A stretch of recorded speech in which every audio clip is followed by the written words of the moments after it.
প্রিয় ভাইরা, আপনারা কি জানেন নবী সাল্লাল্লাহু আলাইহি ওয়াসাল্লামের জীবনের শেষ আমল কি ছিল? মিসওয়াক ছিল। নবী করিম সাল্লাল্লাহু আলাইহি ওয়াসাল্লামের জীবনের শেষ আমল, যে আমলের পরে আর কোনো আমলের সুযোগ পান নাই, এই আমলের পরে তিনি দুনিয়া থেকে বিদায় নিয়ে গেছেন। তার জীবনের লাস্ট আমল কি ছিল? মিসওয়াক। তিনি আয়েশা রাদিয়াল্লাহু তাআলা আনহার কোলে মাথায় রেখে শুয়েছিলেন মৃত্যুর ঠিক আগ মুহূর্তে। শরীরে আর শক্তি ছিল না মেসওয়াক চিবানোর মতো, নতুন মেসওয়াক চিবায়া ওটাকে নরম করবেন এই শক্তিটা ছিল না। আল্লাহ রাসূল সাল্লাল্লাহু আলাইহি ওয়াসাল্লাম আয়েশা রাদিয়াল্লাহু তাআলা আনহাকে দিলেন, আয়েশা মেসওয়াকটা আমাকে একটু চাবায়া দাও। তিনি চাবায়া নরম করে দিলেন। এরপর নবী সাল্লাল্লাহু আলাইহি ওয়াসাল্লাম মেসওয়াকটা করলেন। বাস, এই মেসওয়াকের পরে তার মৃত্যু এবং এই মেসওয়াকের মাঝখানে আর কোনো আমল করার সুযোগ ছিল না। ভাই, কত গুরুত্বপূর্ণ আমল বোঝা উচিত। ওজুর সময় মেসওয়াকটা উঠে গেছে, আমরা কি করবো ইনশাআল্লাহ? সবসময় মেসওয়াক পকেটে রাখবো তো ইনশাআল্লাহ? ওজুর সময় মেসওয়াক কখন করবেন, এটা নিয়ে ওলামাদের দুটি মত পাওয়া যায়। বেশিরভাগ ওলামাদের মত এবং বিশুদ্ধ মত হলো কুলি করার সময় আমরা মেসওয়াক করব। কুলি করার সময় আপনি বিসমিল্লাহ বলে হাত ধুলেন, এরপরে কুলি করলেন। মেসওয়াক করতে হবে এভাবে, সোজাসুজি, উপরে নিচে না, পাশাপাশি, ঠিক আছে? মেসওয়াক দিয়ে এভাবে আপনি খুব বেশি সময় করার দরকার নেই, একটা ঘষা দেন উপরের মাড়িতে, আর একটা ঘষা দেন নিচের দাঁতে, দিয়ে এবার একবার কুলি করে ফেলেন, ঠিক আছে? আবার মেসওয়াক দিয়ে একটা ঘষা দেন, আবার একটা ঘষা দেন, আবার কুলি করে ফেলেন। এভাবে 3 বার মেসওয়াক করেন, 3 বার কুলি করেন, বা সুন্নাত আদায় হয়ে গেল। কথা কি বুঝাতে পারছি? আল্লাহ তাআলা আমাদের সকলকে তৌফিক দান করেন। প্রিয় ভাইরা, তাহলে ওযুর মধ্যে আমাদের যে খুঁতগুলো আছে আমি সেগুলো ধরা দেওয়ার চেষ্টা করছি। একটা বড় খুঁত, যে খুঁত থেকে আমরা বেশিরভাগ লোকই মুক্ত নই, সেটি হলো মেসওয়াক বিহীন ওযু। লক্ষ্য করবো তো ইনশাআল্লাহ? আল্লাহ আমাদেরকে আমলের তৌফিক দান করেন। একান্ত না থাকলে আঙ্গুল দিয়ে করলেন, কিন্তু আপনি নিয়মিত আঙ্গুল দিয়ে করলেন সেটা না, মেসওয়াকই করা উচিত। প্রিয় ভাইরা, ওযু দুই প্রকার, একটা হলো কোন রকম ওযু, আরেকটা হলো পূর্ণাঙ্গ ওযু। একটা হলো কোন রকম ওযু, আরেকটা হলো কি? পূর্ণাঙ্গ ওযু। পূর্ণাঙ্গ ওযু যেটা, এটাকে হাদিসের ভাষায় বলা হয়েছে ইসবাগুল ওযু। পূর্ণাঙ্গভাবে ওযু করা, এটাকে বলা হয়েছে ইসবাগুল ওযু, অর্থাৎ ওযুকে পরিপূর্ণভাবে করা। আর একটা হলো যেন ভাবে কোন রকম ভাবে ওযু সেরে ফেলা।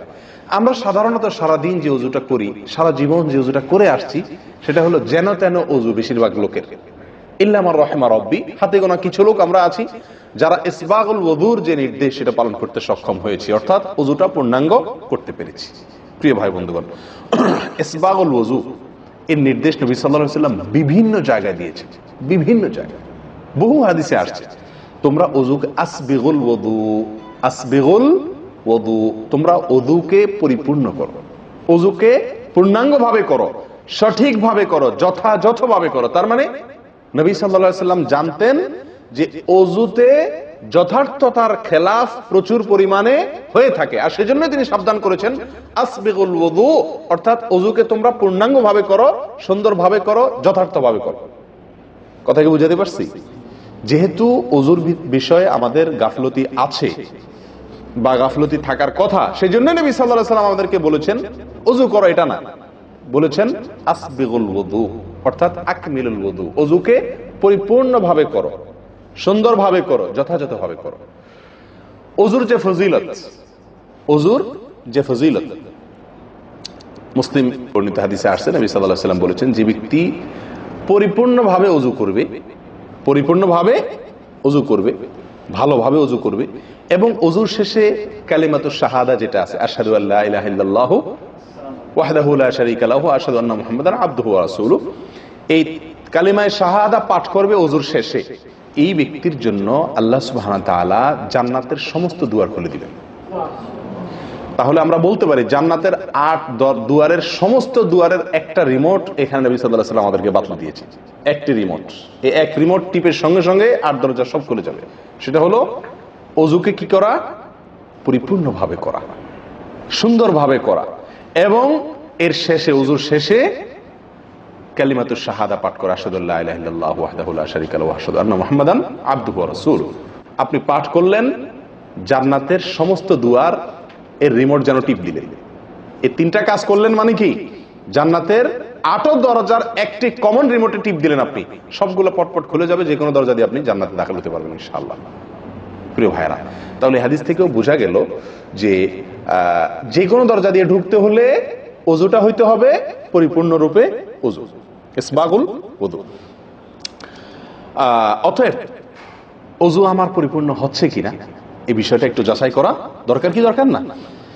প্রিয় ভাইরা, নবী সাল্লাল্লাহু আলাইহি ওয়াসাল্লাম সূরা আবু দাউদের এক হাদিসে বলেছেন, ইন্নাহা লা তাতিম্মু সালাতু আহাদিকুম হাত্তা ইউসবিগাল ওযুআ কামা আমারাহুল্লাহ। তোমাদের কারোর সালাত ততক্ষণ পর্যন্ত পরিপূর্ণ হবে না, সালাত ততক্ষণ পর্যন্ত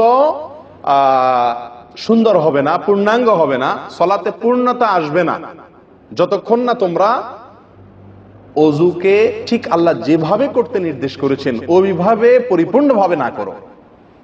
আল্লাহ সুবহানাহু ওয়া তাআলা যেভাবে ওযু করতে বলেছেন ওইভাবে পরিপূর্ণ রূপে ওযু না করা পর্যন্ত তোমাদের সালাত পূর্ণতা পাবে না।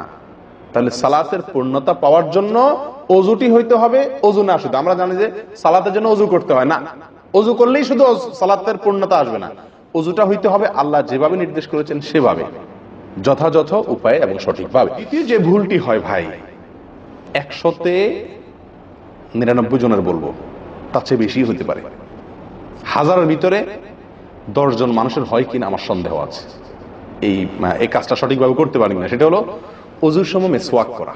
ওযুর সময় কি করা ভাই? মিসওয়াক করা। এটি এত গুরুত্বপূর্ণ সুন্নাত যে নবী সাল্লাল্লাহু আলাইহি ওয়াসাল্লাম বলেছেন, বুখারীর হাদিস, লাউলা আন আশুক্কা আলা উম্মতি লা আমারতুহুম বিসওয়াকি ইনদা কুল্লি ওযু। বুখারীর হাদিস।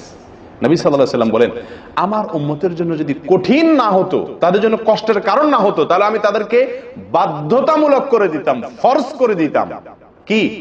প্রত্যেক ওযুর সময় মিসওয়াক করা। প্রত্যেক ওযুর সময় মিসওয়াক করা এটা বাধ্যতা করে দিতাম যদি তাদের কষ্টের কারণ বাধ্যতামূলক করে দিলে তখন এটা তাদের জন্য প্রতি ওয়াক্তে মিসওয়াক করাটা তাদের জন্য বাধ্যতামূলক হয়ে গেলে এটা ছাড়া ওযু হতো না, তখন তারা বিপদে পড়ে যেত, বেশি কষ্ট হয়ে যেত। ওযুতে যদি এখন মনে করেন 10টা 15টা 20টা ফরজ নবী সাল্লাল্লাহু আলাইহি ওয়াসাল্লাম ঠিক করে দিন, তাহলে 20টা 15টা 20টা 25টা ফরজ আদায় করে ওযু করা একটু কষ্ট হয়ে যেত না? 5 বার দৈনিক একটু আমাদের জন্য ঝামেলা হয়ে যেত কিনা? নবী সাল্লাল্লাহু আলাইহি ওয়াসাল্লাম সেদিকে লক্ষ্য করে আমাদেরকে কি করলেন না? সহজ করে দিলেন, অর্থাৎ ফরজ করলেন না। তার মানে কি করলেন? সুন্নাহ এর অন্তর্ভুক্ত করলেন। কিন্তু তার হাদিস থেকে, তার বক্তব্য থেকে বোঝা যায় যে ওযুর সময় মিসওয়াকের গুরুত্ব তার কাছে কত বেশি ছিল। নবী সাল্লাল্লাহু আলাইহি ওয়াসাল্লামের কাছে ওযুর সময় মিসওয়াক করার গুরুত্ব কত বেশি ছিল সেটা এই হাদিস থেকে বোঝা যায় কি যায় না? তিনি চাইছেন আমাদেরকে ওযুর সময় মিসওয়াকের নির্দেশটা বাধ্যতামূলক করতে, শুধু করেন নাই কেন? আমাদের কষ্টের দিকে লক্ষ্য করে। এই হাদিস থেকে নবী সাল্লাল্লাহু আলাইহি ওয়াসাল্লাম যে চাচ্ছেন মনে প্রাণে আমরা যেন ওযুর সময় মিসওয়াক করি, এটা বোঝা যায় কি যায় না? ভাই, আমরা বিশেষ করে আরবিয়ানদেরকে দেখি, স্পেশালি সৌদি আরবে আমরা যারা আছি দেখি যে সৌদিদের প্রত্যেকের পকেটে কি থাকে? মিসওয়াক থাকে, এবং তারা সারাক্ষণ মিসওয়াক করে। এটা যেমন আমার দাঁতের মাড়ির জন্য উপকারী, ন্যাচারাল আপনার রস, মিসওয়াকের রস কর যেটা আসে, বিশেষ করে তিতা তিতা জাতীয় হলে আরো বেশি ভালো হয়। এটা আমাদের দাঁতের জন্য যেমন উপকার হয়, তেমনি ভাবে দাঁতকে পরিষ্কার রাখে, দবদবা রাখে, দুর্গন্ধ দূর করে, অনেক দুনিয়াবী উপকারিতা আছে। আর এর পাশাপাশি আপনি যতবার মিসওয়াক করছেন ততবার নবী সাল্লাল্লাহু আলাইহি ওয়াসাল্লামের এই আদেশটি আপনার পালন হচ্ছে। ওযুটা, বিশেষ করে ওযুর সময় মিসওয়াক করলে আপনার ওযুটা কি হচ্ছে? যেই ওযুতে তালা খুলবে সুন্দরভাবে এবং আপনি জান্নাত পর্যন্ত যেতে পারবেন, সে ওযু হবে যদি আপনি তাতে কি করতে পারেন? ওযুর মধ্যে সময় মিসওয়াক করতে পারেন। ভাই, কার কার পকেটে মিসওয়াক আছে? আছে সাথে কারো? তো আপনারা এসার সময় আসছেন যে ওযু করেন নাই? কি বলেন? মিসওয়াক আছে কার কার? আলহামদুলিল্লাহ, একজন পাওয়া গেল। আর ভাই, ওযুর সময় মিসওয়াক এটি আমরা ছেড়ে দিয়েছি। এই আমলটা আমাদের মধ্যে নাই বললেই চলে। কি বলেন? এই আমলটাকে পুনর্জীবন দেওয়া যায় কি না? যায় না। অন্য কারোর জন্য না, আমার নিজের জন্য। আমি মিসওয়াক করব, তার উপকারিতা আমি নিজে পাবো, দুনিয়াতে পাবো, মাড়ি ভালো থাকবে, মুখে দুর্গন্ধ দূর হবে, মুখ পরিচ্ছন্ন হবে। আখেরাতে পাবো নবী সাল্লাল্লাহু আলাইহি ওয়াসাল্লামের সুন্নাহ পালনের মাধ্যমে ওযু সুন্দর হবে, ওযু সুন্দর হলে সালাত ঠিক হবে, সালাত ঠিক হলে জান্নাতে যেতে পারবো। তাহলে একটা একটার সাথে সম্পর্কযুক্ত। মিসওয়াক করবো তো ইনশাআল্লাহ? একদম উঠে গেছে মিসওয়াক। ওযুর সময় মিসওয়াক করতে আমাদের দেশি ভাইদেরকে দেখাই যায় না একেবারে বললে চলে। আমরা সকলেই কম বেশ জানি যে ওযু বা পবিত্রতা এটা হলো সালাতের চাবি। নবী সাল্লাল্লাহু আলাইহি ওয়াসাল্লামের সূরা আবু দাউদে বর্ণিত হাদিসে আসছে, তিনি বলেছেন, মিফতাহুস সালাতি আত-তাহুর। সালাতের বা নামাজের চাবি হলো কি? পবিত্রতা বা ওযু। তো চাবি যদি ঠিক থাকে, পারফেক্ট হয়, তাহলে তালা খুলবে। আর যদি চাবি পারফেক্ট না হয়, ঠিক না হয়, তাহলে সেক্ষেত্রে তালা খুলবে না। ওই চাবি দিয়ে আপনি ঘরে প্রবেশ করতে পারবেন না। মনে করুন জান্নাত হলো আমার ঘর বা গন্তব্য, ঢুকতে হলে আমাকে সালাতের তালাটুকু খুলে ঢুকতে হবে, অর্থাৎ সালাত পড়ে ঢুকতে হবে, আর তার চাবি হলো পবিত্রতা। তাহলে পবিত্রতার চাবি, তার তালা হলো সালাহ, আর সালাহ পড়ে আমি ঢুকতে চাচ্ছি জান্নাতে।